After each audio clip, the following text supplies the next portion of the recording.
As candidates are hitting the campaign trail, we caught up with one of the governor's candidates. Introduce yourself. My name's Gino DiSimone. I am independent, nonpartisan candidate for the governor's seat.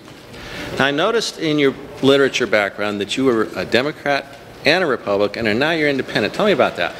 Yes, I was raised in a Democratic family under the Kennedy regime, and as I grew up and started knowing a little bit more about politics, joined the Navy, came across President Reagan. I was transitioned to the Republican Party under President Reagan because of his strong conservative values, and stayed with the Republican Party for many years.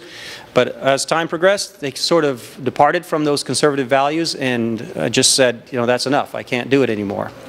Now, in your literature, it also says that you're going to bring a lot of money back into the state and stop taking federal money. Tell me about that. That's correct. The state borrows roughly $2 billion from the federal government. We don't need that money. If we have business minds in the governor's seat rather than the lawyers, we can actually create revenue for the state without taxing, without borrowing. So I've got a revenue plan that's $5 billion per year, roughly $10 billion per biannual budget to solve our revenue problems.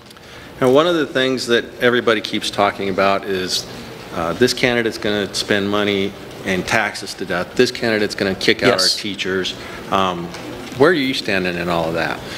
Well, the first thing we have to do is boost our economy. We've got to shore up the state of Nevada. And to do that, I exercise the revenue plans. There's three components to the revenue plans. And the total, as I said, is about $5 billion per year to the state, $10 billion over 2 years. So once we implement that, which can be done on short order, it can be done in less than 24 months, and I tell everybody, if I can't do it in less than 24 months, I'll step down. That's how certain I am of this. But anyway, we shore up the economy. Once we shore up the state and the economy, we start bringing jobs in. We can talk about that. Then we look at the government. We look at the state government and every agency within the state government and every department within those agencies. And we ask them this question. Why are you here? Justify your existence for the people, by the way. Because the purpose of government is to provide the security and welfare of the citizens. So that's the key thing. How does your agency or your department give security to, how do you secure the property, the wealth of the citizens? Do that first. Then, the next question is, how do you facilitate the citizens' wealth? Because those are the two components of government. Provide the security and facilitate their wealth. Not legislate it, not tax it. So every department, every agency within the government is going to have to justify themselves. Then we put it in the public domain and let the people determine, that's correct. They do that for me, or no, they don't. And the ones that people don't want, those are the ones that go. When you mentioned security, with immigration being a big issue, how are you going to adjust and provide the security for the state of Nevada? Immigration is a big issue. First thing I'm going to do is challenge Mr. Obama, because I need to see his eligibility documents. He hasn't proven it. Congress was derelict. They didn't get his eligibility data per the constitutional requirement, so I'd like to see that.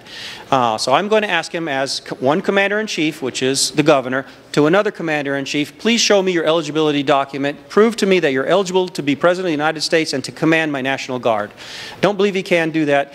Then I'm going to relieve him of command of my National Guard. I'm going to order those troops home immediately. They'll have a new mission.